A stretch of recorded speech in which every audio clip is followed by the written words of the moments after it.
साथ आज के हमारे मुख्य अतिथि है आदरणीय डॉक्टर अश्विनी शिवशंकर, मुक्काम बेलगांव कर्नाटक से है। अश्विनी जी का स्वागत है। और अश्विनी जी एक हेल्थ के बारे में बताएंगे। वो हमें आहार और हेल्थ कैसी रखनी है, और वो थायराइड के बारे में भी जानकारी देंगे, और महिलाओं की जो भी कुछ समस्या है उनके बारे में भी वो मार्गदर्शन करेंगे। तो आदरणीय डॉक्टर अश्विनी जी का स्वागत है। नमस्कार अश्विनी जी। ओम। नमस्ते जी, अभी आप चालू रखिए। मेरे आवाज सुन रहे हैं ना अब तक? जी जी, आवाज आ रही है अश्विनी जी। ओके, मेरा स्क्रीन दिख रही है ना? हाँ, दिख रही है। ओके।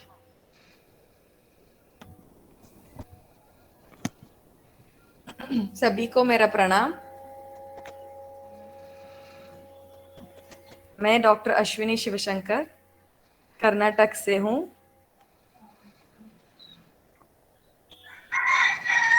इससे पहले भी हम एक बार जुड़ चुके थे। आज हम देखने जाएंगे कि अपने सेहत को हमें अच्छे ढंग से कैसे निभा सकते हैं, क्योंकि ये हर एक लोगों का जिंदगी में एक बहुत पूर्ण एक अंग है, जो अगर हमने अपना स्वास्थ्य यानी सेहत को अच्छे से नहीं निभाया तो क्या क्या हो सकता है। आप जस्ट 1 साल पहले या 2 साल पहले क्या हुआ था, 200 2019 में क्या हुआ था, 219 में, और 2020 में 220 में एक जो कोविड था, जो पूरे विश्व को अपने अंगूठे में नचाया। जैसे उसके वजह से क्या क्या हुआ आप सब देख सकते हैं कि जिन जिन के घर में मृत्यु हो गई, बहुत लोगों को आज तक वो सफर कर रहे हैं।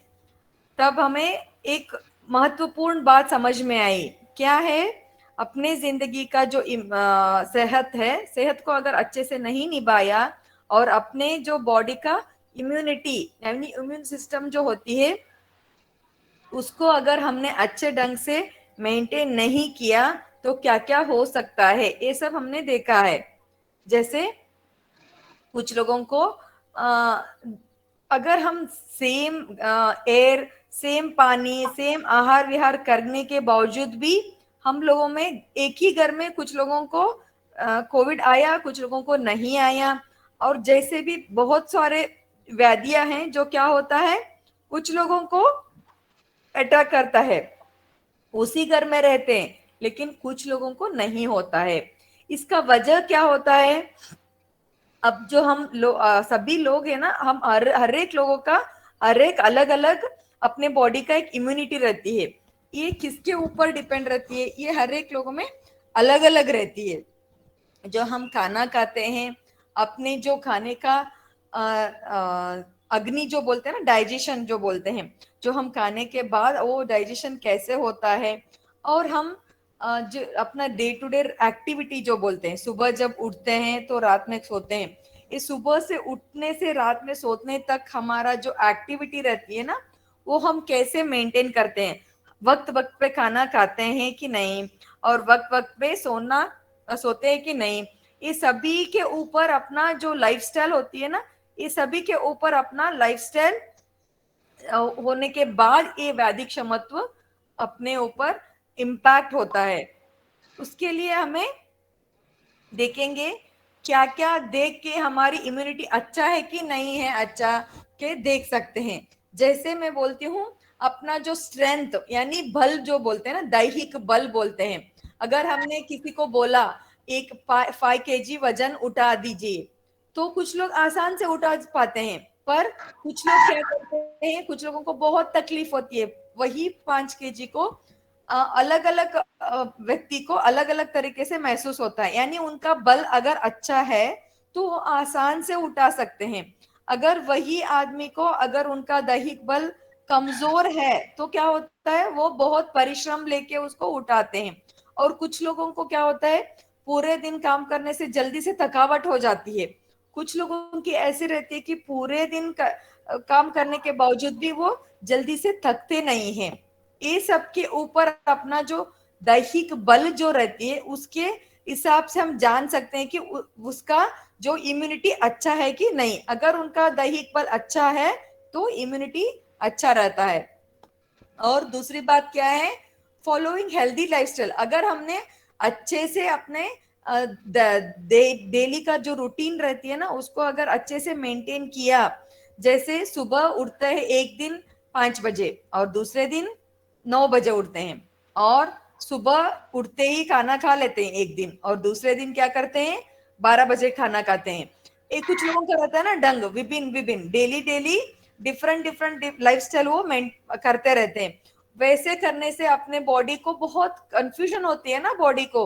अगर एक दिन अच्छे से खाना देना, एक दिन नहीं देना, एक दिन हेल्दी देना, एक दिन अनहेल्दी देना, बहुत ऐसे किया, बहुत ढंग से नहीं किया तो अपना लाइफस्टाइल बिगड़ जाता है। इसके लिए हमें क्या करना है, एक स्टैंडर्ड यानी एक परफेक्ट लाइफस्टाइल को मेंटेन करना है। और तीसरी बात जो होती है मेंटल स्टेबिलिटी। कुछ लोगों को ना आजकल के जमाने में देखो आप, सभी छोटे बच्चे से पकड़ के बड़े तक बहुत स्ट्रेस की जिंदगी में जी रहे हैं। उनको क्या होता है, छोटे छोटे बातों पे गुस्सा आ जाता है जल्दी जल्दी। हर हर वक्त पे हमें बहुत टेंशन की जिंदगी जी रहे हैं। इसलिए क्या होता है, हर छोटे बात पे गुस्सा, हर छोटे बात पे मीन्स चिड़चिड़ापन, ये सब होने की चांसेस बहुत रहती है।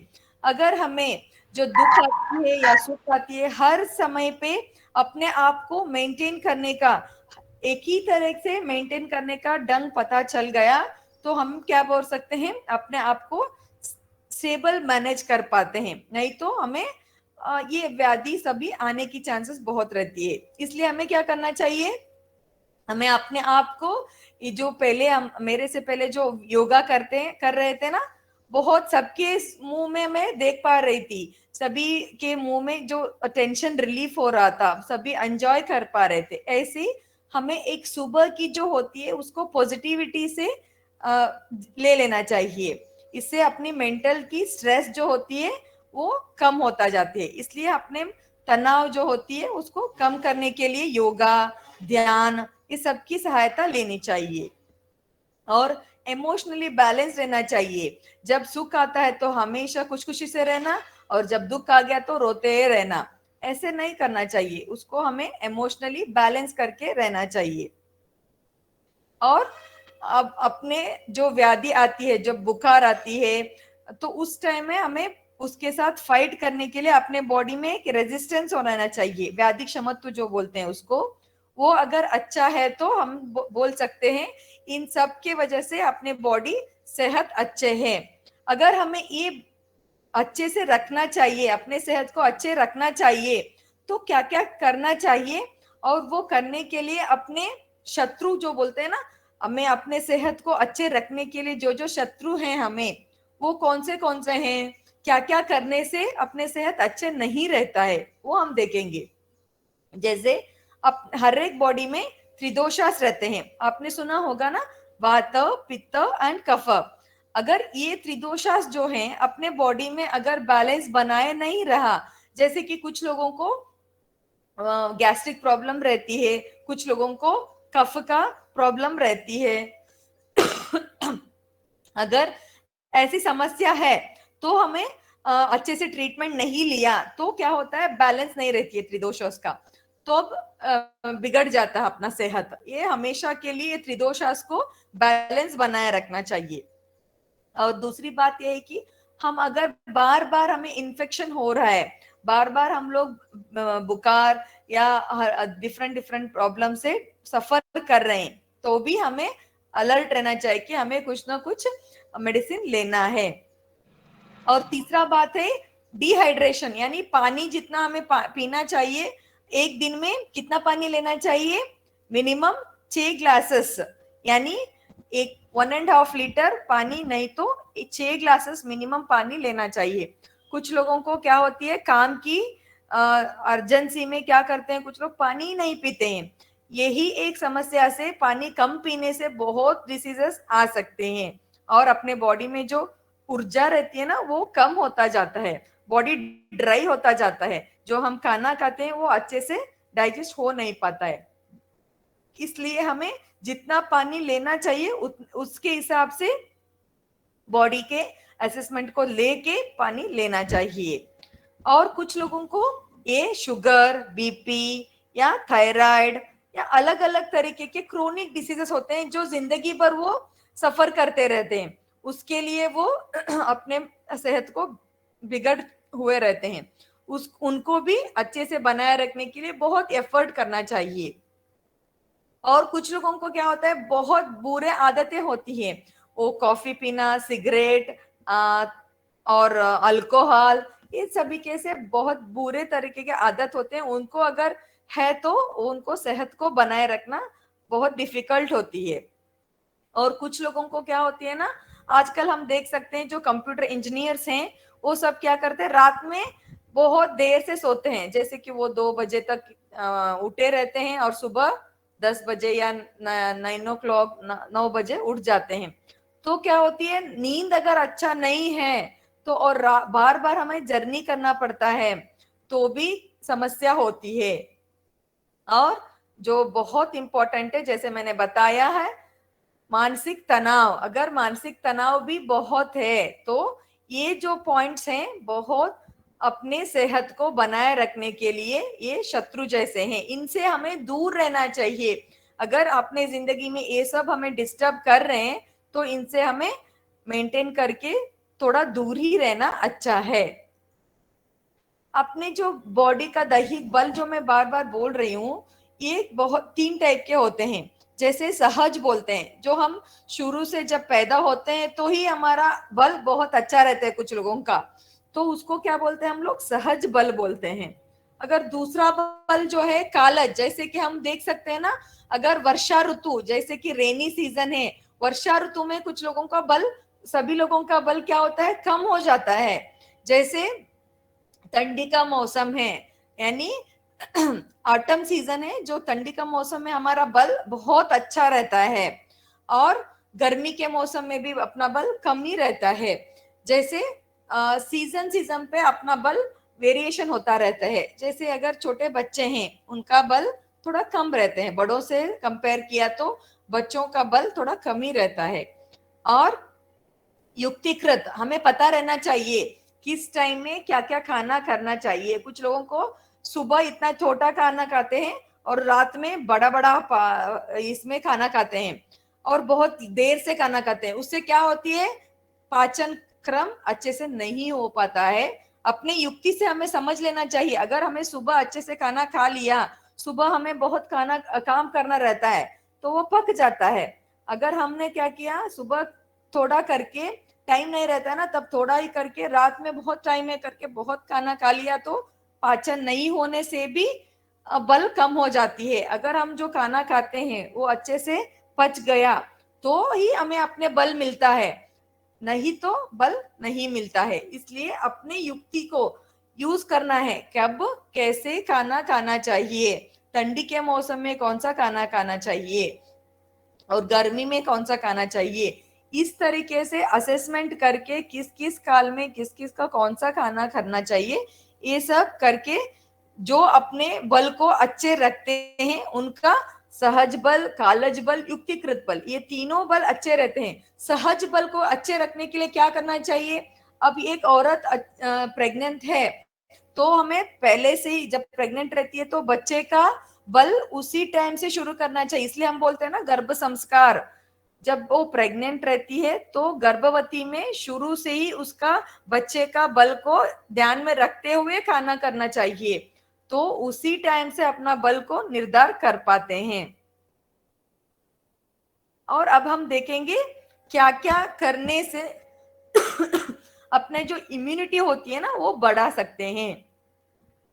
हर एक जिंदगी का थीम जो इम्पोर्टेंट पिलर, जैसे घर का एक जो पिलर रहता है ना, उसी जैसे हर एक लोगों का जिंदगी का इम्पोर्टेंट पिलर्स अपना लाइफ का है, आहार, निद्रा और ब्रह्मचर्य। इसको हम क्या बोलते हैं, त्रयोपस्तंभास बोलते हैं, जो पिलर्स हैं अपने के लिए। पहले हम क्या बोलते हैं, आहार, आहार कैसा रहना चाहिए हमारा वो हम बाद में देखेंगे। निद्रा, कितना निद्रा करना चाहिए, ब्रह्मचर्य यानी सेलिबेसी, अपना जो ब्रह्मचर्य का स्थापन हमने किया तो कैसे मेंटेन कर पाते हैं, ये सबको हम एक के बाद एक के देखते जाएंगे।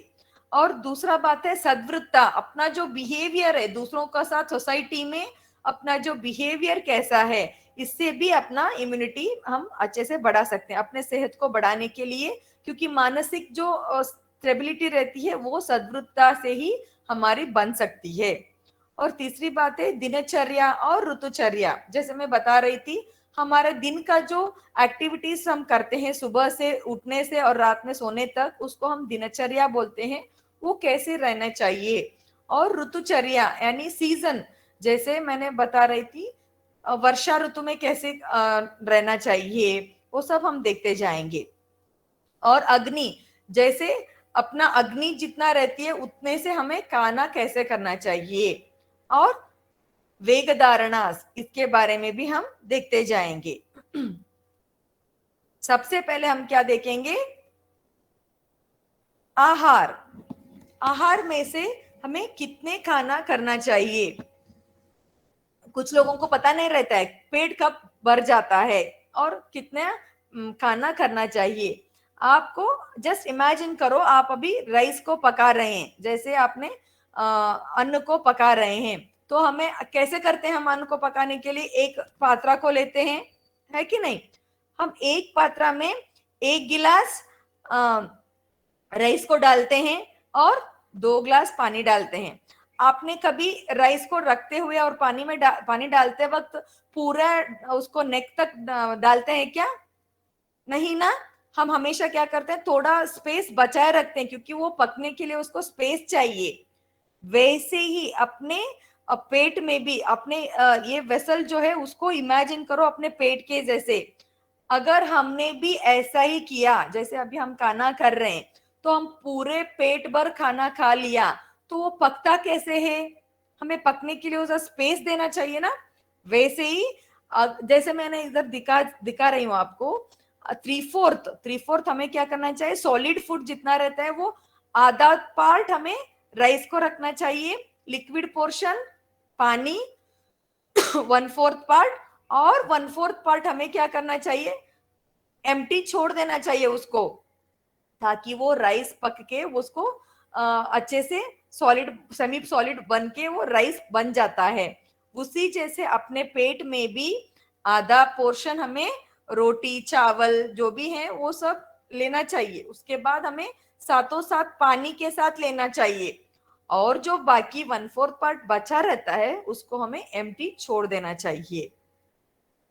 इसको हम आहार मात्रा, हमेशा के लिए इसको याद रखो, पूरा पेट भर अगर हमने खा लिया तो गैस्ट्रिक प्रॉब्लम बन सकती है, गैस प्रॉब्लम बन सकती है, बहुत सारे ऐसे प्रॉब्लम रहती है जो अपने जो पेट की थैली है ना उसमें गैस्ट्रिक जूसेस रहते हैं, अपने खाना जो हम खाते हैं उसको डाइजेशन करने के लिए डिफरेंट डिफरेंट डाइगेस्टिक जूसेस रहते हैं, वो अगर हमने पूरा खा लिया तो ऊपर आ सकते हैं, ऊपर आके हमें दाह यानी बर्निंग सेंसेशन पैदा कर सकते हैं। इसके लिए हमें क्या करना चाहिए, अपने फूड रेशियो जितना खाना करना चाहिए उतना ही समझ के ले लेना चाहिए।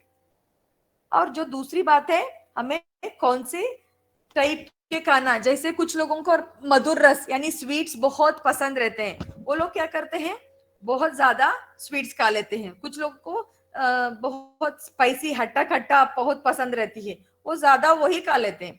लेकिन हमें कैसे करना चाहिए, जो अपने 6 तरीके के जो टेस्ट्स हैं, मधुर रस और खट्टा और मीठा और सॉल्टी जो रहती है ना वो, लवण रस और कषाय रस यानी कषाय रस यानी एस्ट्रिंजेंट बोलते हैं, और जो बिटर रस रहती है खड़वा रहती है, ये 6 के 6 रसों को हमें बैलेंस करके लेना चाहिए। अगर हमने ये 6 रस को बैलेंस नहीं किया, एक ही रस को बहुत ले लिया, तो अपने आहार क्रम अच्छा नहीं है, क्योंकि हम बैलेंस डाइट में क्या बोलते हैं, हमें 30% 70% इज कार्बोहाइड्रेट, शर्कर पिष्ट जो बोलते हैं ना वो 70% रहना चाहिए, और बाकी के 25% प्रोटीन रहना चाहिए, और 5% अपनी विटामिन्स और मिनरल्स और लिपिड्स ये सब बैलेंस करके कैसे लेते हैं, उसी के हिसाब से आप जो देख सकते हैं, सुबह सुबह हम क्या खाते हैं, रोटी खाते हैं ना, चावल की या गेहूं की चपाती या रोटी खाते हैं, वो कितना है, वो कार्बोहाइड्रेट है, वही हम 70% खाते हैं। उसके साथ हम सब्जियां खाते हैं, एक सब्जियां तो हमारी पल्सेस यानी ये जो मूंग दाल इनके होते हैं, और जो सब्जी का एक रहता है हमारा दूसरा एक सब्जी रहती है, उसके साथ हम थोड़ा पिकल लेते हैं। ये सभी सब बैलेंस जब रहती है तो ही हमारा खाना एक कंप्लीट फूड बनती है। ऐसे ही डेली हमें बैलेंस करके ही लेना चाहिए। और हमें ताक ताक का प्रयोग आजकल डेली हमें दोपहर में खाना खाने के बाद 1 गिलास तो ताक लेना ही चाहिए, ताकि वो अच्छे से हमारा जो खाना हम खाते हैं वो अच्छे से डाइजेशन हो पाता है। और दूसरा इंपॉर्टेंट बात यह है कि हर एक लोगों का अग्नि जो बोलते हैं ना, अग्नि यानी अपना अपटाइट, जो भूख लगने का टाइम या डिपेंड्स ऑन हर एक लोगों का अलग अलग रहती है। कुछ लोगों को दो रोटी खाने से ही पेट भर जाता है, कुछ लोगों को चार रोटी खाने के बावजूद भी पेट नहीं भरता है। इस हिसाब से हमें जो अपनी जो एपेटाइट है, जो भूख है, उसी के हिसाब से हमें खाना खाना चाहिए। अगर हमने अपने भूख का नहीं मिटाया, अब भूख है तो भी हमने एक ही रोटी खाई, क्योंकि हम कुछ लोगों को क्या रहता है ना, अपने बॉडी को स्लिम बनाए रखना है, वो बॉडी को वजन को मेंटेन करने के लिए कुछ लोग भूख है तो भी कम खाते हैं, वो उससे हम पतले नहीं हो सकते हैं, कुछ उससे एडवर्स इफेक्ट हो जाती है। बॉडी को जितना न्यूट्रिशन चाहिए उतना न्यूट्रिशन नहीं मिला तो भी हम सेहत बनाए नहीं रखते हैं, उससे और बहुत सारी समस्या हो सकती है। इसलिए हमें अपनी जो भूख है उसी हिसाब से लेना चाहिए। अगर भूख जितना है उतना नहीं खाया तो ही हम अच्छे से मेंटेन कर पाते हैं। और ऋतुचर्या यानी क्या है, जैसे वर्षा ऋतु है, ऋतुचर्या के हिसाब से अगर वर्षा ऋतु चालू है, जैसे अभी वर्षा ऋतु है, बारिश के मौसम है, बारिश के मौसम में हमें बहुत खाना खा लिया, सुबह सुबह ही बारिश बहुत है और हमने तो पेट भर के खाना खा लिया, तो अपने डाइजेशन जो रहती है ना वो इतना अच्छा नहीं रहता है इस टाइम पे। इसलिए हमें खाने में पेपर व इस तरह के जो रसम रहते हैं, पतला पतला हुआ बनाए हुआ जो टोमेटो का रसम या तो लेमन का, नींबू का रसम, ये हल्के डिफरेंट डिफरेंट वो रसम जो रहते हैं वो अपने डाइजेशन को इम्प्रूव करते हैं। उस तरीके के खाना को ज्यादा करना चाहिए। बल्कि हमें कुछ लोगों को सुबह सुबह ही 4 रोटियां और दाल के साथ अगर अच्छे से खा लिया तो वो पेट में रुक जाता है और डिसेंट्री वैसे प्रॉब्लम हो सकती है। इसलिए हम लोग, क्योंकि पानी जो रहती है ना वो कंटामिनेशन बहुत रहती है, क्योंकि पानी जो आके कंटामिनेटेड वाटर बहुत रहती है, इसके लिए हमें पानी को अच्छे से उबाल के बॉइल्ड वाटर को ही पीना चाहिए, नहीं तो बुखार सर्दी ऐसे प्रॉब्लम्स आने की चांसेस बहुत रहती है।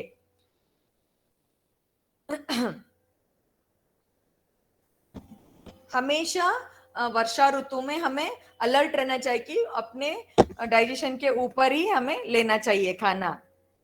और जो मैं बोल रही थी दोषास, वात पित्त और कफ, अगर हम वात प्रकृति के हैं, हम आयुर्वेदिक हॉस्पिटल में हम एसेस करते हैं अपना जो प्रकृति कौन सी है। अगर हम वातिक प्रकृति वाले हैं, हम यानी पतले हैं और अपने हेयर्स जो हैं वो भी पतले हैं और छोटे छोटे आंखें हैं, हम दिखने में भी इतने मोटे वाले नहीं हैं और अपने वॉइस जो है वो सभी पतले हैं, इसके हिसाब से अगर हमने अपने प्रकृति को असेस किया आपका वातिक प्रकृति है, तो हमें कौन से खाना करना चाहिए। अगर हमें वातिक प्रकृति वाले हैं तो हमें कौन सा खाना करना चाहिए, पहले ही हम लोग पतले हैं और दिखने में भी हम पतले भी हैं, तो हमें कौन सा खाना करना चाहिए? दूध लेना, अच्छे से दूध लेना चाहिए, फ्रूट्स की अच्छे से लेनी चाहिए, और जो खाने में तेल या घी का प्रयोग बहुत अच्छे से करना चाहिए। इस तरह अपने जो प्रकृति रहती है उसके हिसाब से अपने खाने को डिसाइड करना चाहिए। अगर वातिक प्रकृति वाले हैं तो हमें बैलेंस करके तेल का प्रयोग ज्यादा करके लेना चाहिए। अगर वो कफ प्रकृति वाले हैं तो शहद का प्रयोग ज्यादा करना चाहिए। और जो अपना इंपॉर्टेंट नेक्स्ट स्टेप है त्रयोपस्तंभ का, निद्रा। अगर निद्रा हमारी अच्छी नहीं बनी तो क्या होती है, सुबह सुबह हम लोग क्या करते हैं, अच्छे से नींद नहीं हुआ तो चिड़चिड़ाते रहते हैं ना। अच्छे से सुबह से नींद नहीं कंप्लीट हो गया तो डिस्टर्ब जैसा रहती है, इरिटेशन ज्यादा होता रहता है। इसलिए जो अपने नींद है मिनिमम एटलीस्ट 8 घंटे की, या तो अपने इंडिविजुअल कैपेसिटी के ऊपर उसको डिसाइड कर लेना चाहिए। लेकिन हमें क्या नहीं करना चाहिए, रात में हमने बहुत देर से सो लिया करके सुबह बहुत देर से उठना भी अच्छे नहीं है। जितना हो सकता है उतना, जब सूर्य का उगम होता है ना, सूर्य जब उदय होता है उससे पहले ही हमें उठ के जैसे अपना सुबह का जो शौचालय वो सब करके योगा के साथ अगर शुरू किया तो पॉजिटिविटी ज्यादा मिल पाती है। सूर्य नमस्कार के साथ अगर अपना दिन शुरू हो गया तो सेहत अच्छे बनाए रख सकते हैं। इसलिए हमें और साथों साथ अगर हमें सुबह उठते ही हमारा डाइजेशन यानी हमारे शौच जाने का, टॉयलेट अगर नहीं गए तो भी बहुत डिस्टर्ब रहती है। कुछ लोगों को क्या होती है, स्लीप अच्छा हो गया तो अगर सुबह में जो शौचा आता है उसी के ऊपर हमें पता चल जाता है कि उनका सेहत अच्छा है कि नहीं, उनका डाइजेशन हो गया तो ही वो अच्छे से सेहत में निभा रहे हैं।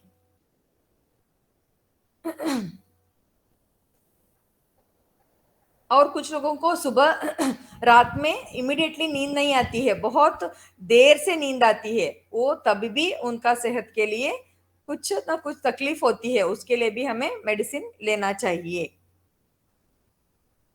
दूसरा बात यह है, जैसे आचार रसायन यानी सद्वृत्ता, अपने जो बिहेवियर है दूसरों को, हमें हमेशा कुछ क्या करते हैं, अपने प्रॉब्लम्स के ऊपर ही सोचते रहते हैं।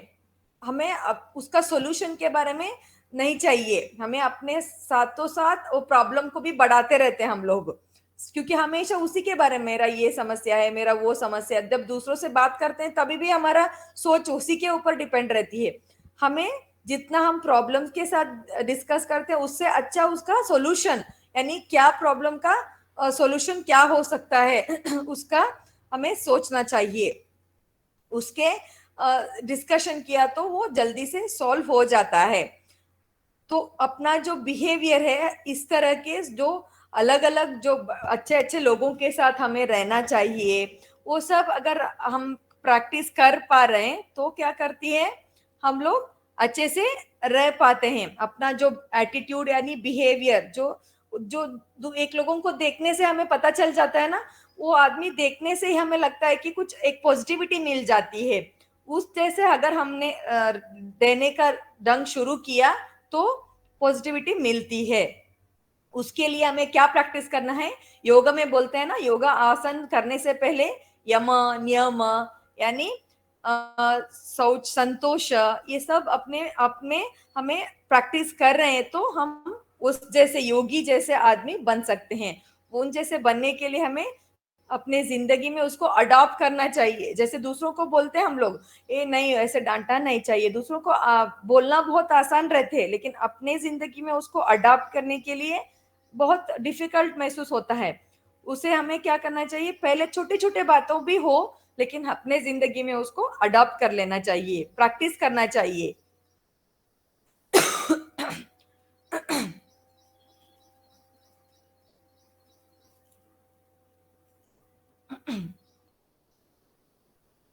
जैसे और हम वेगास बोलते हैं ना, वेगास को क्या बोलते हैं, जब कुछ लोगों को औरतों का जिंदगी का मैंने देखा, मेरा जो पेशेंट्स रहते हैं ना, वो लोग क्या करते हैं, आते हैं उनको पाइल्स का प्रॉब्लम या कुछ ना कुछ अलग अलग के प्रॉब्लम जब भी रहते हैं तो जब पूछने से पता चल जाता है क्या होता है, उसको जब मोशन आता है तो वो जा नहीं पाते, क्योंकि वो औरतों का क्या रहता है, सुबह जो हस्बैंड को ये करना है, खाने पकाने के लिए और बच्चों को स्कूल को तैयारी करने के लिए, वो बहुत इतना बिजी रहते हैं कि अगर उनको सुबह में शौचा को जाना है तो भी वो जा नहीं पाते हैं। मल मूत्र का वेग को हम रोकते हैं तो भी क्या होता है, अपने डिसीजेस का बनने की चांसेस बहुत रहती है। उसके लिए हमें क्या करना चाहिए, जब भी मल मूत्र जब वेगास जब रहते हैं तो हमें उसको रोकना नहीं चाहिए। जब वो समय मिलता है तो भी उसका प्रैक्टिस कर लेना चाहिए, तो वेगा को कभी रोकना नहीं चाहिए। और जो सेकंड बात है ब्रह्मचर्य, यानी ब्रह्मचर्य बोले तो सेलिबेसी, जो हर एक लोगों का जो स्टूडेंट्स लाइफ में रहती है, ब्रह्मचर्य को अच्छे से प्रैक्टिस करना, उससे दूर रहना, तो अपने जिंदगी में जो हम करना चाहते हैं तो मंजिल तक पहुंचने के लिए बहुत हेल्प होती है।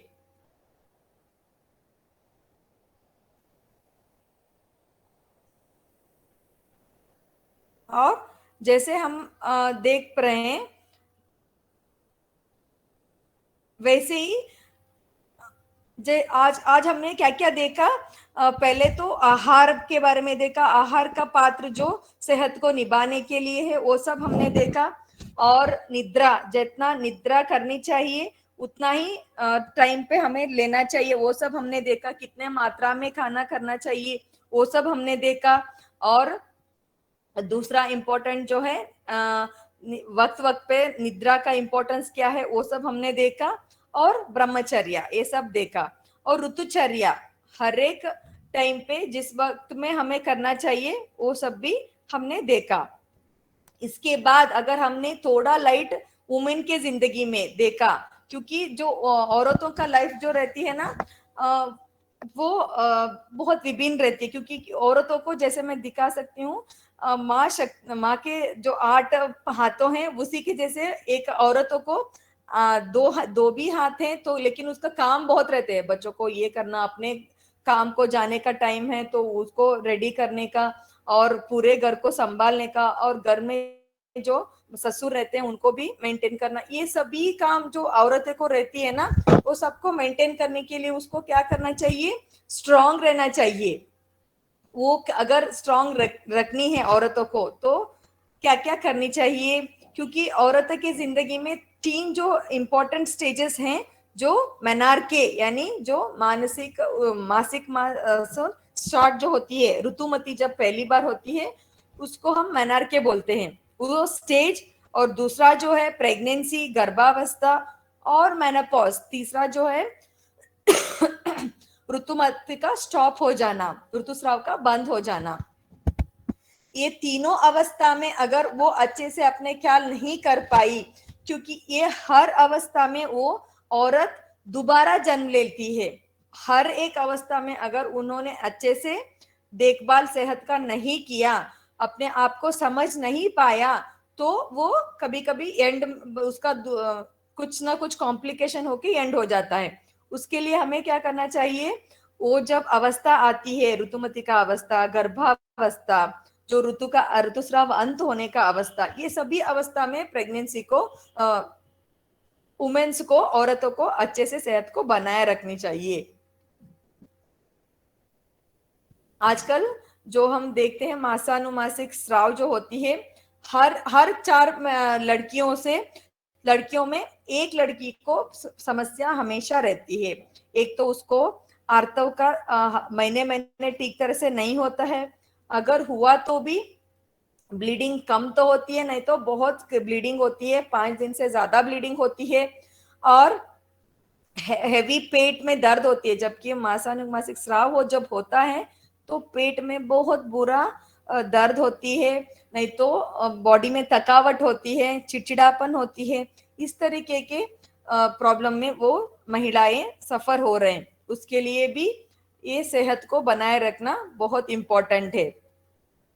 2-4 मैं जो टिप्स देना चाहती हूँ, अगर हमें डिस्मेनोरिया है तो हमें क्या कर सकते हैं। जैसे मैं इधर फोटो में देख सकते हैं, शतावरी यानी जो उसको क्या बोलते हैं, उसको अजवान और चीनी, चीनी के साथ अगर हमने उसको, ये तीनों जो शतावरी का जो पाउडर, इसको आयुर्वेदिक दुकान में मिल सकता है, जो इसका जड़ जड़ का जो चूर्ण होती है ना, उसका पाउडर, ये जो रूट दिखाई दे रहे हैं उसका चूर्ण से हम अजवान का चूर्ण के साथ 1 चम्मच और चीनी का 1 चम्मच, तीनों को मिला के, पाउडर को मिला के, अगर हमने गर्म पानी या दूध में, गर्म दूध में 1 गिलास दूध या 1 गिलास गर्म पानी में ये तीनों पाउडर को मिला के पी लिया, तो जो डिस्मेनोरिया यानी पेट में जब दर्द होता रहता है उस टाइम में ये रिलीफ मिल सकती है।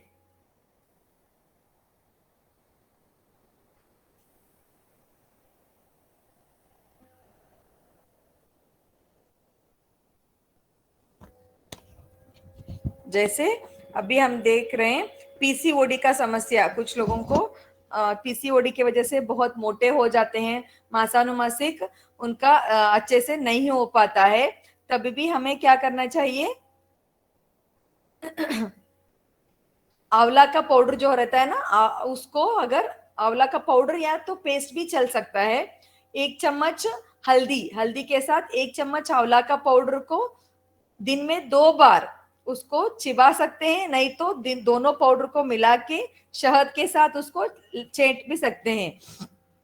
उसको खाने के बाद 2 टाइम मिनिमम लेते रहने से वो पीसीओडी का समस्या को हम रिलीफ कर सकते हैं, रिलीफ कर पाते हैं।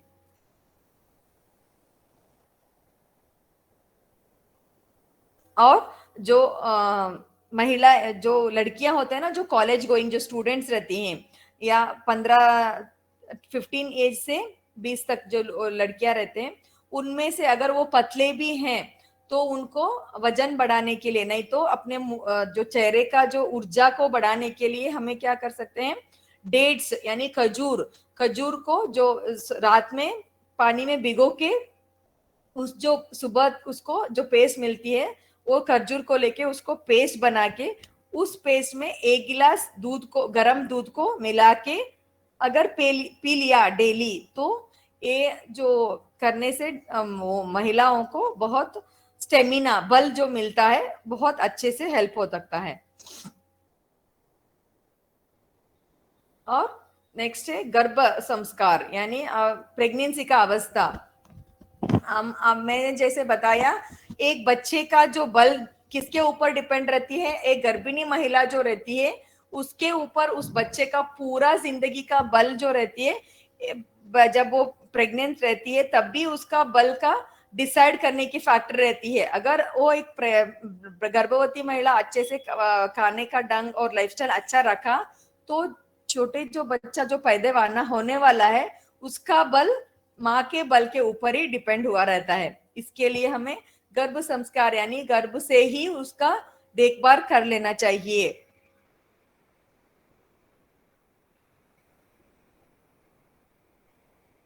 प्रेगनेंसी में भी योगासन का प्रैक्टिस कर लेना और अपने बॉडी को अच्छे रखने के लिए जो गर्भिणी परिचर्या बोलते हैं, हम आयुर्वेदिक में इसको टिप्स बोलते हैं, इसको डाइट कौन सा मंथ में, कौन सा मास में कौन सा खाना कर लेना चाहिए, ये सब हम आपको चार्ट देते हैं। उसके हिसाब से अगर आपने खाना शुरू कर दिया तो बहुत हेल्प हो सकता है।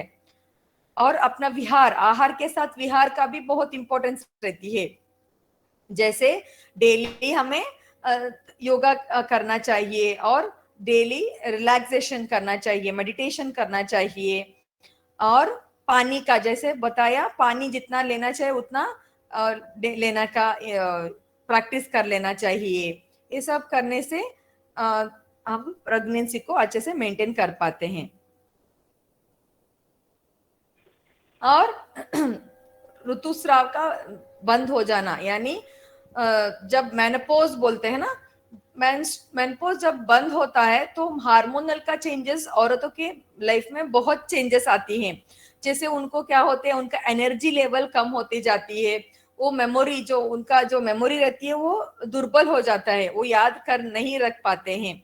और कुछ लोगों को जॉइंट डिसीजेस यानी नी का जॉइंट पेन हो सकता है, बहुत क्योंकि कैल्शियम का डिफिशियंसी होती रहती है, उसके लिए बोन में बहुत तकलीफ होती रहती है, और हृदय का स्वास्थ्य बिगड़ जाने की चांसेस बहुत रहती है, और यूरिनरी ट्रैक्ट यानी जो पेशाब का जो समस्या हो सकती है, ये सभी समस्या जबकि मेनोपॉज अच्छे से हैंडल नहीं किया तो बन सकती है। उसके लिए हमें क्या करना चाहिए? खिताबुक मिताबुक यानी ऋतुबुक, जैसे हम बता रहे हैं, जितना अपना अपटाइट रहती है उतना ही खाना करना चाहिए। अगर हमें भूख से ही ज्यादा खाना खा लिया तो हम बिगड़ जाते हैं। हिता जितना अपने अपने सेहत को देख लो, कौन सा प्रकृति है हमारा, उसके हिसाब से हमें खाना कर लेना चाहिए।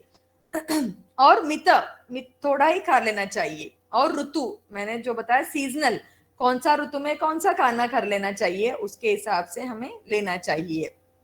और ऋतुमती को क्या करना चाहिए? डेली 1 गिलास गर्म पानी में जीरा का पाउडर जो रहती है उसको डाल के डेली सुबह या रात में सोने से पहले 1 गिलास पानी को पी लिया तो वो आर्तव के हेल्थ को अच्छे से बनाए रखता है।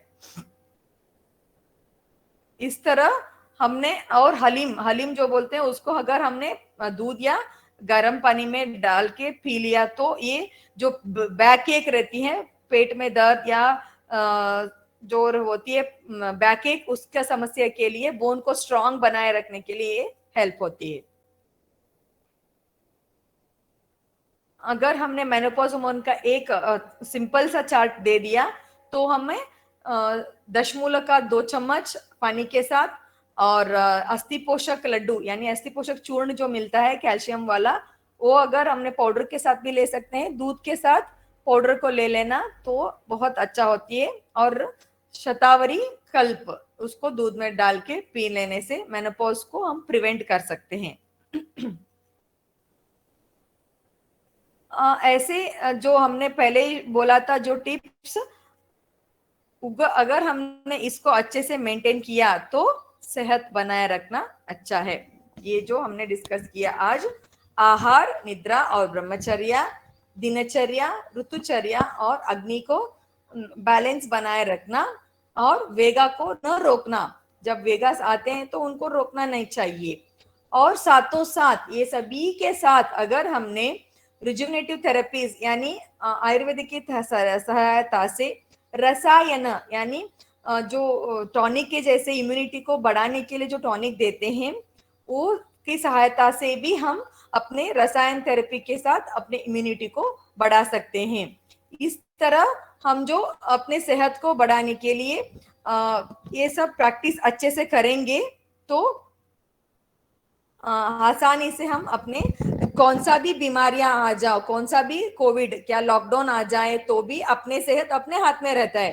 अगर हमने अपने सेहत को अच्छे से बनाए नहीं रखा तो हमारे हाथ अपने हाथ में नहीं रहता है, अपना सेहत अपने हाथ में नहीं रहता है। इसलिए हमें योगा का साथों साथ आहार का प्रयोग और अपने बल के इम्पोर्टेंस देके इस सब को प्रैक्टिस अच्छे से कर लेना चाहिए। ये था आज का सेहत के बारे में जानने का एक छोटा सा मेरा जो एफर्ट, ताकि हम और अपने सेहत को अच्छे से समझ के अपने सेहत को अच्छे से मेंटेन कर पाए। ताकि कभी कभी हम क्या कर पाते हैं, समझ ही नहीं पाते अपने सेहत कौन सा है। हम बिना समझे हम क्या करते हैं, बहुत गलतियां करके अपने सेहत को हम बिगड़ लेते हैं। इसके लिए हमें आज आपका जो प्लेटफॉर्म है जैविक आहार का, मुझे बहुत अच्छा लगता है। आज सुबह सुबह इस तरीके से प्रैक्टिस करके लोगों को मुफ्त में ये सब देने से लोगों को जानकारी पाती है, सुबह की एक पॉजिटिविटी मिल जाती है तो पूरा दिन अपना वो खुशी से रहती है। इसलिए मैं आपको हमेशा आभारी रहती हूँ कि आप ऐसे ही हमेशा बनाए रखें और जारी रखें और बहुत लोग जुड़ जाइए इसमें, और एक दिन ये बहुत बड़ा प्लेटफॉर्म होके बहुत सक्सेसफुल बने रहे। मैं रंजना मैम को मैं आभारी हूँ। धन्यवाद सभी को। और मैं विनम्रता से प्रार्थना करती हूँ, जो भी मेरे मुंह से कुछ गलतियां हैं तो भी मुझे माफ कर दीजिए। मेरा एक एफर्ट था आपको समझाने के लिए, सेहत को बनाए रखने के लिए। धन्यवाद। जी धन्यवाद अश्विनी जी, बहुत बहुत अभिनंदन आपका, आपने अपना अमूल्य समय निकाला और दैनिक के बारे में आज मुख्य अतिथि बनकर आ गए, और महिलाओं के बारे में हो, चाहे हमारे आहार के बारे में, और हमें दिनचर्या के बारे में भी बताया, कैसी हमारी दिनचर्या होनी चाहिए, ऋतु अनुसार आहार कैसे लेना चाहिए, और महिलाओं की कुछ समस्या है उनके बारे में भी आपने बहुत सुंदर मार्गदर्शन दिया। धन्यवाद आपका। Thank you. और अभी हमारे क्लास में महिलाएं कुछ और मैम को पूछना चाहते हैं तो सादर आमंत्रित हैं। किसी को कुछ समस्या हो तो आप मैम से बोल सकते हैं। जी ओम। हाँ जी ओम भैया जी। हमें दूध के संबंध में आयुर्वेद में तो बहुत कहा जाता है कि दूध पीना चाहिए, पर कुछ लोग कहते हैं कि दूध नहीं पीना चाहिए। इस संबंध में आपका क्या कहना है कि दूध एक साइलेंट जहर है, ऐसा भी कहा जा रहा है? हाँ हाँ, ये बहुत इंपॉर्टेंट क्वेश्चन आपने पूछा। ये बहुत बड़ा टॉपिक है जो बहुत डीपली डिस्कस करना चाहिए। जैसे आप सोच सकते हैं, जब बच्चा जब पैदा होता है माँ से, तो इमिडिएटली क्या करता है, दूध पीता है, माँ का दूध, है कि नहीं? जबकि हम बोलते हैं माँ का दूध है एक सर्वश्रेष्ठ आहार है। अगर हमने ऐसा देख लिया तो माँ का दूध में अगर उसमें केमिकल्स तो मिक्स नहीं रहती है, और जबकि वो दूध जो रहती है एक कंप्लीट आहार है, ऐसा देखा जाए तो बहुत हम ही एडवाइस करते हैं कि वो लेना ही है। लेकिन जब बड़े होके आते हैं, हम लोग बहुत बड़े होते हैं, और आजकल का जो हम दूध लेते हैं तो उसमें केमिकली मिक्स बहुत रहती है, क्योंकि हम पैक्ड जो मिल्क लेते हैं ना, उससे क्या होती है, उसमें हमें यकीन नहीं रहती है कि उसमें क्या क्या केमिकल्स। कुछ लोगों का तो कहना यह है कि सोप वाटर भी दूध में मिलावट है ऑलरेडी। तो हम सोच सकते हैं, जो हम लोग दूध को पवित्र समझ के हम लोग पी रहे हैं, जो जितना पवित्र रहना चाहिए उतना पवित्र नहीं है। तो हम इट में एंड विद अ बहुत बैड इंसिडेंट्स, अगर जितना हम एक्सपेक्ट कर रहे हैं उससे नहीं हो पाता है। एक पॉइंट ये है। और हमेशा के लिए मेरा मानना यह है कि जैसे माँ का दूध जो बच्चों को कभी बुरा नहीं है, वैसे ही हमेशा के लिए दूध तो अच्छा ही है, लेकिन वो अगर पवित्रता में रहे तो। दूसरी बात यह है, अगर हमें दूध जिनको नहीं हम एडवाइस नहीं करते हैं, वो ऑलरेडी उसको कफ का समस्या है, और पहले ही वो बहुत मोटे हैं, क्योंकि मिल्क में फैट कंटेंट बहुत ज्यादा रहती है। उस लोगों को जिसमें कफ का समस्या है और ऑलरेडी उनमें फैट ज्यादा है, उन लोगों को हम पहले ही एडवाइस नहीं कर पाते। उन लोगों को हम ही बोलते हैं कि आपको दूध का लेने की जो मात्रा है वो आप कम कर दीजिए, नहीं तो आप लेना ही मत। उनके एडवाइस के ऊपर ही हम डिसाइड कर पाते हैं। और कुछ लोग क्यों बोलते हैं, क्योंकि आजकल के जो दूध गाय का दूध है उसमें भी, क्योंकि गाय को जो आहार क्रम है उनको भी प्लास्टिक वो सब हम वो भी खा लेते हैं, इसके हिसाब से भी वो पॉइजनस या केमिकली बन चुका है, इसलिए दे कैन अवॉइड उनको। उनके लिए हम लोग बोलते हैं मिल्क का अवॉइड कर सकते हैं।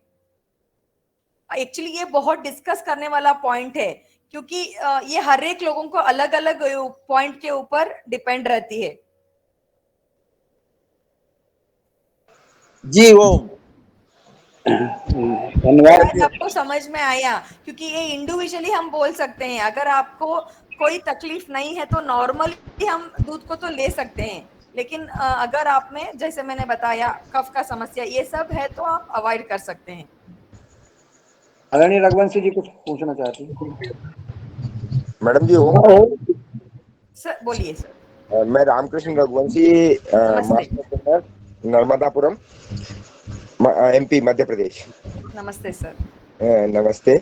अभी मैडम जी हमें ये बताएं आप कि वो जैसे अभी जो एक प्रीमियम वर्ग है उसमें अभी लोगों ने प्लेट 1 प्लेट 2 फार्मूला चालू किया है, तो उसमें एक सेंटेंस आया है कि नो एनिमल फूड, मतलब एनिमल के द्वारा प्रोड्यूस किया गया कोई भी फूड वो नहीं करेक्ट लेना, वो that is harmful correct. For human being.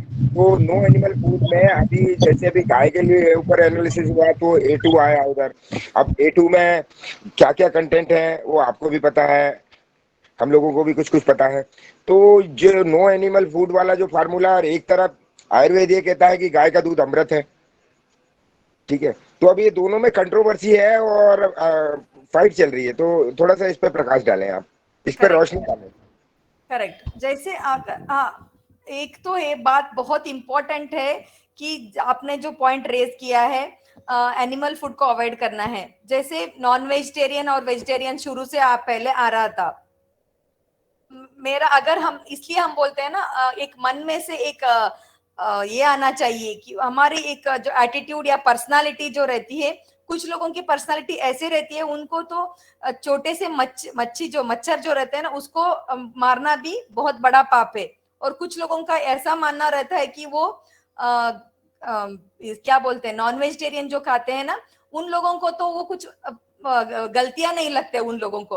ये अपने अपने पर्सनालिटी के ऊपर जो डिपेंड रहती है कि कुछ लोगों जो अपने अपने इंडिविजुअल जो मानना रहता है उसके ऊपर हम बोल सकते हैं। लेकिन जनरल अगर बोल लिया तो ही आप समझ लें, हम दूसरों को जब इसमें बोलते हैं ना, बौद्ध गौतम बुद्ध जी क्या बोलते हैं, एक छोटे छोटे हम जो पांव रख के जाते हैं जमीन पे जाते हैं, तो कितने छोटे छोटे माइक्रो ऑर्गेनिजम्स रहते हैं, उनमें हम उनको डिस्ट्रॉय कर रहे हैं। इस तरह से अगर सोचा तो हमें क्या करना चाहिए, एनिमल किलिंग जो रहती है वो हमेशा के लिए पापी है। जितना हमें जो जीवियां हैं उनको आराम से रहने के लिए हमने टाइम ले लिया तो अच्छा है ना, हमेशा के लिए। अगर हमने ये फॉर्मूला फॉलो किया तो गुड है, क्योंकि बिना दूध के तो बहुत सारे ऐसे चीजें हैं जो अपने सस्य जो वेजिटेरियन फूड है उसमें भी हम मिल सकता है, बहुत सारे ऐसे हैं जो उसमें भी मिल सकता है। लेकिन ऐसा नहीं है कि उसको खाने से ही हमारा सेहत बनता है, ऐसा नहीं है। ये अपने पर्सनालिटी के ऊपर डिपेंड रहती है कि अपने अब हम कितना इंपॉर्टेंस किसको देते हैं। कुछ लोगों का कंट्रोवर्सी ये रहती है, नहीं नहीं हमें तो खाना करना ही चाहिए। इसके हिसाब से इसलिए मैं बोलती हूँ कि ये हर एक पर्सनालिटी का अलग अलग ये रहती है कि उनको, कुछ लोगों को क्या बोलते हैं, छोटे छोटे चीजों को बहुत इंपॉर्टेंस देते रहते हैं। मेरे हिसाब से तो ये इंडिविजुअल है, जो आपकी पर्सनालिटी कौन सी है, आप जैसे मानते हैं उसके हिसाब से आप प्रैक्टिस करो। लेकिन आप एक बार मान लिया तो हम लोग नहीं खा रहे हैं, हम लोग प्योर वेजिटेरियन हैं, तो हमें वही प्रैक्टिस करना चाहिए। और हम बोलते हैं वेजिटेरियन, लेकिन हम खाते सब कुछ है, ये अच्छा नहीं है। हम लोग एक बार बोल दिया गो वेगन के लिए हमने अपना वोट दे दिया, तो हमें हमेशा के लिए वो प्रैक्टिस कर लेना चाहिए। Good morning. यस सर, नमस्ते सर। मैं डीडी शर्मा हिमाचल प्रदेश से कृषि विज्ञान नमस्ते। केंद्र में कार्यरत। नमस्ते। आपका बहुत अच्छा आज का जो वक्तव्य था मुझे बहुत पसंद आया। आपने बहुत सारी बातें की, जिंदगी की जो सारी प्रक्रिया है, किस तरह से आहार लेना चाहिए, कौन कौन सी प्रक्रिया अपनानी चाहिए, मुझे बहुत ही अच्छा लगा। आप बहुत अच्छे एक्सपीरियंस है। मुझे ऐसा लगता है कि बेलगाम के लोग आपसे आपका बहुत फायदा उठा रहे होंगे। मैं एक बात पूछना चाहता था डॉक्टर साहब के, मेरा शरीर पतला है और गैस गैस की ज्यादा समस्या रहती है हमेशा ही बचपन से, तो यस उसको हटाने के लिए मुझे कौन सी प्रक्रिया अपनानी चाहिए, प्लीज बताएं। यस अगर हमें गैस की समस्या है तो हमें एक तो लाइफस्टाइल में थोड़ा बहुत छोटे छोटे काम एडजस्ट कर लेना चाहिए। जैसे कि अगर हमने खाने का टाइम अगर बहुत मिस हो रहा है, वक्त वक्त पे हम खाना नहीं कर रहे, तो वो चेंजेस को हमें थोड़ा कर लेना चाहिए। क्योंकि कभी कभी क्या होती है, वक्त वक्त पे खाना नहीं खाए तो भी गैस में, जैसे मैंने बताया ना, वो एक पात्रा में अगर हमने ज्यादा 1/4 से ज्यादा हमने गैस को ही भर लिया तो क्या होता है, सॉलिड फूड थोड़ा होके गैस का ज्यादा बढ़ गया तो भी गैस का प्रॉब्लम हो सकती है। उसके लिए हमें मेडिसिन के तो सहायता ले सकते हैं। जैसे मैं बता रही हूँ, इंगवाष्टक चूर्ण जो होती है, जो आयुर्वेदिक दुकान में मिल सकता है, उसको इंगवाष्टक चूर्ण को अगर हमने इसके साथ जब पहली वाला जो हम फूड लेते हैं ना पहले का, उस टाइम उसको मिला के खा लिया, और नहीं तो एक गिलास छोटे पानी में, गर्म पानी में एक इंगवाष्टक चूर्ण को डाल को 1/4 टीस्पून को डाल के पी के उसके बाद खाना खा लिया, तो हमें गैस के प्रॉब्लम से दूर हो सकता है। और एक टैबलेट भी मिलती है गैसिनो करके, जो वैद्य रत्नम का है, वो भी हम सुबह और रात में 2 टाइम ले सकते हैं, उससे भी गैस की छुटकारी पा सकती है। साथों साथ मेडिसिन के साथों साथ अपने जो किस वजह से वो गैस प्रॉब्लम हो रहा है, उस समस्या का भी हमें सावधान कर लेना चाहिए। नहीं तो क्या होती है, वो समस्या वैसे ही रहता है, हम मेडिसिन लेते ही रहते हैं, जितने टाइम तक मेडिसिन लेते हैं उतने टाइम के बाद वो फिर आता है, मेडिसिन बंद करने के बाद फिर समस्या उल्बण हो जाती है। इसके लिए हमें क्या करना चाहिए, जिस समस्या, उस समस्या का कारण क्या है, वो कारण को हमें कट कर लेना चाहिए। हाँ, तो ये फूड हैबिट्स, फूड किस तरह का फूड लेना चाहिए मुझे? जैसे अब मैंने बताया अभी, हाँ, जो हमें टाइम नहीं था तो मैं बहुत डीप नहीं गई। वात का आहार विहार जैसे रहते हैं ना, अगर हमें जवार को आप क्या बोलते हैं, जवार के जो रोटी जो बनता है उसमें थोड़ा वात ज्यादा रहते हैं, आलू उसमें ज्यादा रहता है, और ग्रीन ग्राम जो रहते हैं दाल, उसमें सब वात ज्यादा रहता है। अगर ऐसे आहार हम ज्यादा ले लिया तो हमारा पहले ही हमारा वात बढ़ चुका है, तो दोनों मिला के गैस का प्रॉब्लम बढ़ सकता है। उसके लिए हमें क्या करना चाहिए, जो सब्जी अच्छे से पकाया हुआ जो सब्जी का ये रहते हैं, ग्रीन ग्रीन लीफी वेजिटेबल्स, उसका सहायता ज्यादा कर लेना चाहिए। और डॉक्टर हमें साहब म्यूट रख लें, आप आवाज आ रही है आपकी, म्यूट रख लें तो आवाज साफ आएगी।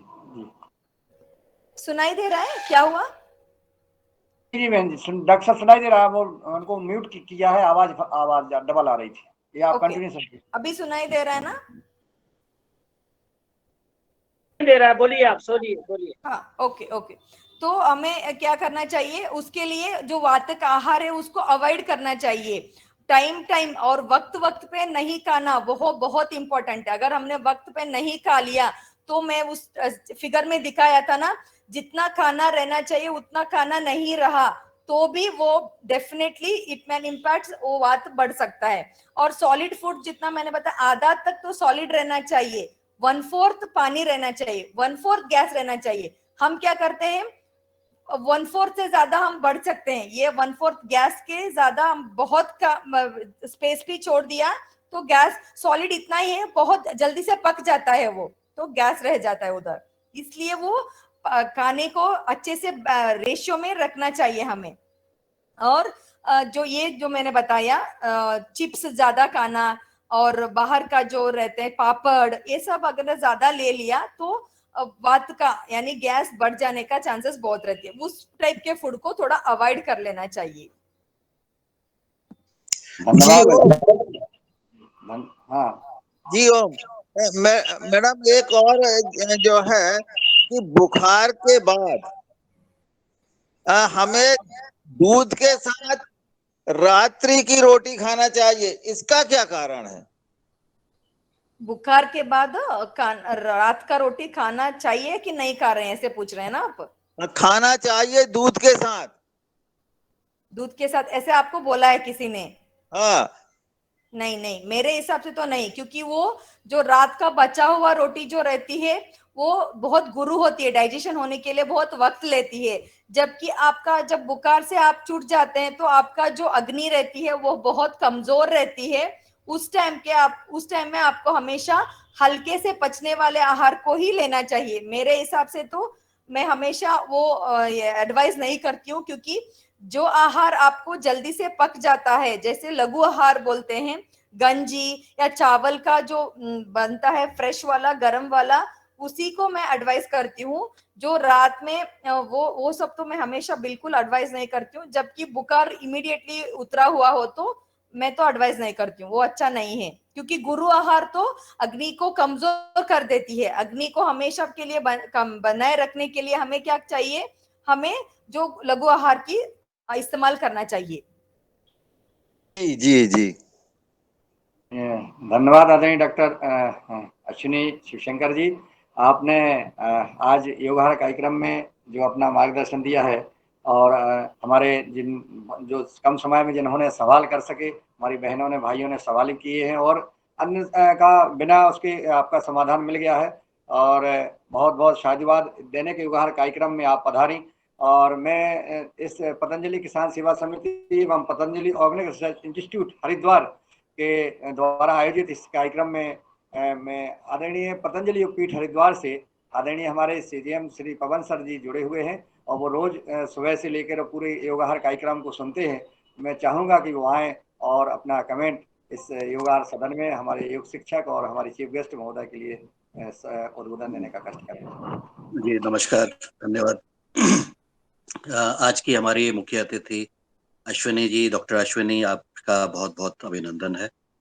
आपने बहुत सारी चीजों पर प्रकाश डाला और मुझे जो सबसे महत्वपूर्ण बात आपकी लगी वो ये लगी कि महिलाओं के जो जीवन में ऐसे अलग अलग समय आते हैं जब वो जरा सी संवेदनशील होती हैं। जब वो संवेदनशील रहती हैं तो पुरुषों का दायित्व है कि उस समय पर वो भी संवेदनशील रहें और अपना सहयोग करें। ये बहुत महत्वपूर्ण चीज है क्योंकि ये जो काम करती हैं महिलाएं, अगर हम दिन भर में उनकी तुलना करें कि उन्होंने क्या काम किया और हमने क्या काम किया और हमने साथ मिलकर के काम किया, ऐसा अध्ययन कई सारे लोगों ने किया है, जिसको कहते थे ग्रामीण परिप्रेक्ष्य में जब इसके अध्ययन हुए तो इसको नाम दिया गया वुमेन्स टाइम यूज और मेंस टाइम यूज, और दोनों के कितने घंटे किसने किस चीज में लगाए और कब उठे और कब से उठने से लेके एक 24 घंटे की जो अवधि होती है उसमें उनका क्या योगदान रहा। मैं ग्रामीण परिवेश पर विशेष रूप से बातचीत कर रहा हूँ क्योंकि उसका थोड़ा सा अनुभव मुझे रहा है और यह देखने में आया कि ग्रामीण महिलाएं, ग्रामीण क्षेत्रों में रहने वाली महिलाएं अपने बाकी सब काम, घर के काम के अलावा और भी जो काम करती हैं उसमें काफी समय लगाती हैं। कई समय बहुत मेहनत का काम भी होता है। अगर वो जंगल भी जाती हैं चारा लेने के लिए, लकड़ी लेने के लिए, पानी लेने के लिए, और इसके अलावा कृषि के और बाकी घर के बाकी काम, और जिसमें पशुपालन भी सम्मिलित है, और उसकी तुलना अगर हम करते हैं जो पुरुषों ने काम किया या उसने योगदान दिया तो दोनों में काफी हमने अंतर देखा और यह प्रयास किए गए कि ये अंतर को कैसे कम किया जा सकता है या जो काम महिलाएं करती हैं उसमें पुरुष अपना क्या योगदान कर सकते हैं। तो ऐसा जब काम किया और कुछ इंटरवेंशंस हुए तो ये अंतर को कुछ कम करने पर लोगों संवेदनशील हुए। गांव के पुरुष, परिवार के पुरुष संवेदनशील हुए जब उसमें जागृति आई कि अच्छा हमारे ही घर में हमारी ही महिला इतना सब काम करती भी है और हम इतना करते हैं। उसमें से कुछ लोग संवेदनशील होके घर के कामों में अपना योगदान देने के लिए तत्पर हुए और इससे शायद जो जो एक उनको एक राहत मिलनी थी या एक जो संवेदनशीलता होनी थी वो स्थायी रूप से सामने आई। तो ऐसे ही हमें अपने जो भी ऐसे समय होते हैं उसमें ज्यादा सक्रियता से हमारे पुरुष भाइयों ने सहयोग देने की जरूरत है, और जब वो सहयोग करेंगे तब जा करके हम जो समानता की बात करते हैं, महिलाओं के अधिकारों की बात करते हैं, उस पर हम अपना योगदान कर पाते हैं। तो आपने आज आहार के ऊपर चर्चा की, उसके लिए आपका बहुत बहुत अभिनंदन है। और इस प्रकार से आप आगे भी जब भी मौका मिलेगा आप इस फोरम में जुड़ते हुए कई सारे हमारे साथियों के प्रश्न होंगे, मुझे आशा है। और संभवतः कई बार वो संकोच की वजह से भी नहीं कर पाते हैं, बोल नहीं पाती हैं। तो अगर ऐसा होगा तो ऐसी व्यवस्था बनाने का प्रयास करेंगे रंजना जी के साथ कि वो अलग से महिलाओं के लिए ही एक वेबिनार अलग से कर लें जिससे वो निसंकोच होकर के अपनी बात कह लें। तो ऐसी इसके लिए भी मैं रंजना जी से अनुरोध करूंगा कि वो भी बातचीत करते हुए ऐसी व्यवस्थाएं के साथ ही आज की हमारी योग शिक्षिका जी ने बहुत बढ़िया तरीके से योग कराया और उनसे भी अनुरोध है कि वो आने वाले समय पर इस प्रकार से इस तरह से योगदान करती हैं। और हमने ये देखा कि हमारे इस कार्यक्रम में जो योग का जो कार्यक्रम होता है इसमें महिलाओं की भागीदारी तो बहुत बढ़ चढ़ करके करीब 70% जो हमारी योग शिक्षक होते हैं वो महिलाएं होती हैं और उनकी तरफ से बहुत बढ़िया तरीके से योग कराया जाता है। तो ये सब कार्यक्रम बहुत सुंदर तरीके से चल रहा है और हम आशा करते हैं कि हम इस तरह से बनाए रखेंगे। ये हमारा जो भाव है एक दूसरे को मदद करने का, एक दूसरे को सहयोग करने का, वो निरंतर बनते रहेगा। और आपने भी आज आशीर्वाद दिया है मैं कि ये कार्यक्रम निरंतर चलते रहे, आपने भी ऐसी आशा की है। तो आपके आशीर्वाद को हम लेते हुए इस कार्यक्रम में जितने भी लोग सम्मिलित हैं स्वेच्छा से सब लोग कार्य कर रहे हैं। सब लोगों को बहुत बहुत अभिनंदन है। और इतना कह के मैं अपनी वाणी को विराम देता हूँ। नमस्कार नमस्कार।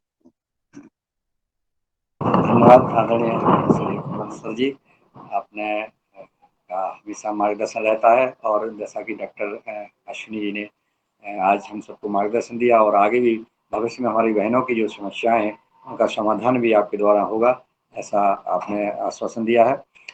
इस दैनिक व्यवहार कार्यक्रम में आज 471वां दिन है, और इसमें 472 दिन से लगातार ये कार्यक्रम चल रहा है। इसमें हमारे सभी वैज्ञानिक गण, वरिष्ठ वैज्ञानिक और पतंजलि योग पीठ से यहाँ जुड़ते हैं, और किसान और योग साधक और साधकाएं और बहनें जुड़ती हैं, और स्वास्थ्य के ऊपर, जैविक खेती के ऊपर चर्चा करती हैं। मैं थोड़ा सा जोड़ना चाहता हूँ, निवेदन करना चाहता हूँ आपसे कि आपने जो खाने भोजन की और लेने की, भोजन कब लेना चाहिए, कैसा लेना चाहिए, इसमें आपने बहुत ही विस्तृत रूप से हम सबको समझाया। बस इतना सा निवेदन है कि वो भोजन जैविक होना चाहिए। वो भोजन, जैसा आपने कहा, दूध के लिए आपने बोला कि बाहर का दूध कोई गारंटी नहीं है। यह बात सत्य है कि हमारी गाय जिस घर में नहीं है, जो गाय का दूध है वो दूध अमृत होता है, लेकिन जो पैकेट में वो बाजार में दूध मिलता है वो केमिकल से दूध के नाम पर जहर है। यह बात इसलिए मैं कहना चाहता हूँ आदरणीय डॉक्टर साहब कि मैं दिल्ली में दिल्ली में एक जगह एक दुकान पे गया, सुबह से मैंने बोल लिया लस्सी ली, और जैसे ही उसको मुंह से लगाया इतना केमिकल था, मैंने उस दुकानदार को वापस किया तुरंत मुंह पे लगाते ही। मैंने कहा भैया ये दूध कहाँ से लाते? बोले भैया डेयरी से लाते, मुझे पता नहीं, इतना जहर था बहन जी। तो इसलिए मैं निवेदन कर, जो आपने कहा कि हम को बाजार का दूध और जो सब्जियां हम ले रहे हैं वो सब्जियां जैविक हों, अगर हमारे किसान, हमारे घर की जो बहनें हैं उनको भी आप मोटिवेट करें कि हम अपने घर की छत पर, गैलरी में, पोर्च में या बगल में बाड़े में कहीं भी अपनी सब्जियां लगा लें। हम 7 प्रकार की सब्जियां लगा लें और 7 दिन नई नई सब्जी का हम अपने तोड़ करके उसको बनाएं, और वो बिना केमिकल की हो, तो बहुत अच्छा रहेगा। इससे हमारा समाज जो है स्वस्थ होगा और वो बीमार नहीं होगा। और अगर हम जो अनाज लेते हैं वो किसानों को हम मोटिवेट करते हैं। जो लगातार एक कार्यक्रम चल रहा है दैनिक योगाहार कार्यक्रम, योग के साथ हमारा आहार कैसा होना चाहिए, और वो आहार कहाँ से आता है? खेत में, किसान के खेत से आता है। तो किसानों को हमारे वैज्ञानिक पतंजलि योग पीठ से सभी वैज्ञानिक इस सदन में जुड़े हुए हैं। वो तो चूंकि समय कम है, नहीं तो अपन सबको सुन पाते, सबको सुन पाना संभव नहीं था। वो जो है सभी वैज्ञानिक हमारे किसानों से सवाल, किसान पूछते हैं हमें कैसे किसानी करना है, कैसे खेत में बीज डालना है, कैसे हमें जमीन को, हमें कैसे सॉइल टेस्ट करना है, सारी चीजें हमारे वैज्ञानिक किसानों को बताते हैं। किसान को जो 20-20 साल से, 15-15 साल से जैविक खेती कर रहे हैं उनका अनुभव भी लेते हैं। इस प्रकार का ये सदन में कार्यक्रम चल रहा है और वो लगातार चलता रहे। आपसे भी निवेदन करना चाहते हैं कि इसी प्रकार से आपके जो फ्रेंड्स वगैरह होंगे और अन्य डॉक्टर होंगे उनका भी हमें मार्गदर्शन इस व्यवहार कार्यक्रम में मिलता रहे। आप भी हमें समय पर उपस्थित होती रहें।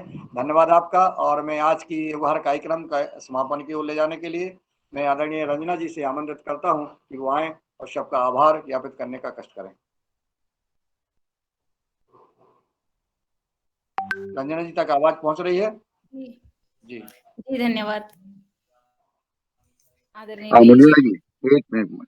आदरणीय डॉक्टर साहब किशोर दुबे जी, हाँ, अगर सदन में और भी हमारे डॉक्टर साहब के आदरणीय किशोर दुबे जी जो वरिष्ठ प्रोफेसर हैं, रहे हैं और महाराष्ट्र से हैं, और वो सादर आमंत्रित हैं। और भी अन्य हमारे कोई वैज्ञानिक भाई या कोई साधक भाई अगर कोई बात करना चाहते तो अभी कर सकते हैं। आदरणीय डॉक्टर साहब। धन्यवाद मुनीलाल जी। आज की कक्षा बहुत अच्छी रही और हमारी जो मुख्य अतिथि डॉक्टर बहन जी ने बहुत ही सरल तरीके से कि आहार के बारे में और डेली दिनचर्या के बारे में, महिलाओं के बारे में जो ज्ञान दिया, निश्चित रूप से सबके लिए अनुकरणीय है। और निश्चित रूप से हमारी जो हमारा आरोग्य जो है वो आरोग्य मेंटेन करने में और अच्छा करने में सहयोग होगा, उपयोगी होगा। इसलिए हम उन्हें मतलब उन्हें पूरे धन्यवाद भी देते हैं। और एक बात सदन को मैं आज बताना चाहता हूँ, इसलिए स्पेशली मैंने आपसे समय मांगा कि हमारा पतंजलि ऑर्गेनिक रिसर्च इंस्टीट्यूट जो है वह जो क्वालिटी वर्क करता है, यह क्वालिटी वर्क का एक कदम हमने कल एक पादान, मतलब सरकार की तरफ से हमको उसका सैंक्शन मिल गया है। पवन सर के नेतृत्व में, क्यों जो गौर गरीब छोटे जो किसान है, वो छोटे किसानों का जो तबका होता है, इनको ग्रुप फार्मिंग के जरिए या फार्मर प्रोड्यूसर ऑर्गेनाइजेशंस के जरिए कैसे हम इकट्ठा करें और उनके जो उपज है वो उपज को डायरेक्टली या फिर प्रोसेस करके किसी भी तरह से बेच के उनके किसानों के जेब में 2 पैसा ज्यादा जावे, इस तरह के जो पहल चल रही है, तो उसके लिए पवन सर के नेतृत्व में एक कमेटी बनी थी और उसके जरिए गवर्नमेंट को कुछ कागजात भेजे गए थे। उसका सैंक्शन कल मिल गया है कि 5 एफपीओ को काम करने का मौका पतंजलि ऑर्गेनिक रिसर्च इंस्टीट्यूट को गवर्नमेंट की तरफ से कल प्रदान किया गया है।